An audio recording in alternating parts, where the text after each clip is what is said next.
Étape de l'aventure culinaire. Préparez la pâte sablée ou comment dompter la farine rebelle. Dans un saladier, fais un câlin au beurre mou et au sucre glace jusqu'à ce qu'il devienne aussi crémeux que mon ronronnement. Miaou, c'est l'amour en cuisine. Casse l'œuf comme un ninja et mélange-le à la fête. Jette la farine et le sel dans le mix, mais pas comme si tu lançais une boule de poêle. Travaille vite pour former une boule lisse.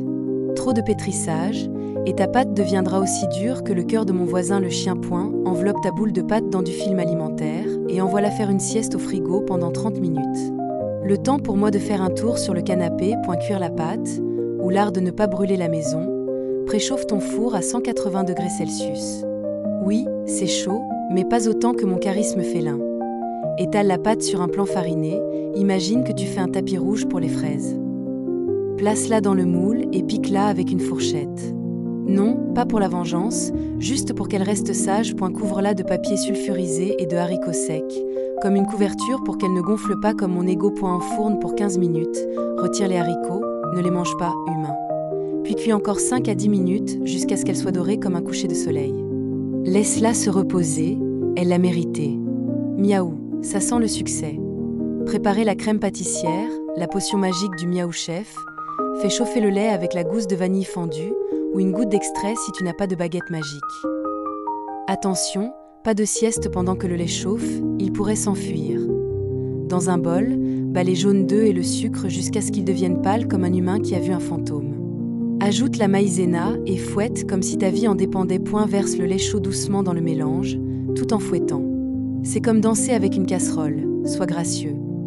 Remets tout dans la casserole et cuis à feu doux, en remuant sans arrêt, jusqu'à ce que la crème épaississe comme une bonne blague. Laisse-la refroidir avec un film au contact pour éviter une peau. Miaou Chef dit, pas de peau, que du beau.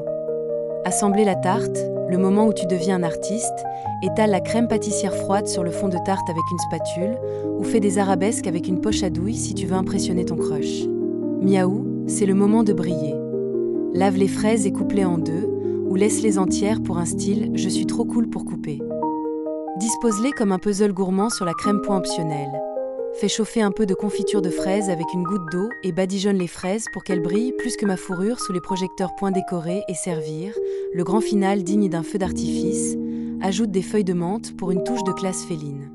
Sers ta tarte bien fraîche, accompagnée d'un miaou triomphant et d'un clin d'œil à tes invités. Regarde-les baver devant ton chef-d'œuvre. Astuce du Miaou Chef. Prépare cette tarte le jour même pour des fraises qui crient « mange-moi ». Si tu veux faire rire tes amis, ajoute une fraise en forme de cœur au centre et dis que c'est un sortilège d'amour. Pour un twist, glisse un zeste de citron dans la crème pâtissière, c'est comme un coup de griffe de fraîcheur. Miaou d'honneur. Si ta tarte est un succès, partage une photo avec #MiaouChefTarte et fais ronronner la communauté gourmande. Bon courage, humain, et que la force du miaou soit avec toi. Merci d'avoir regardé cette vidéo avec Miaou Chef. Si tu as aimé cette recette, n'oublie pas de laisser un pouce bleu et de t'abonner pour ne pas rater les nouvelles aventures culinaires de notre félin préféré. Activez la cloche pour recevoir les notifications et rejoignez-nous chaque semaine pour encore plus de fun en cuisine. À très bientôt sur Miaou Chef.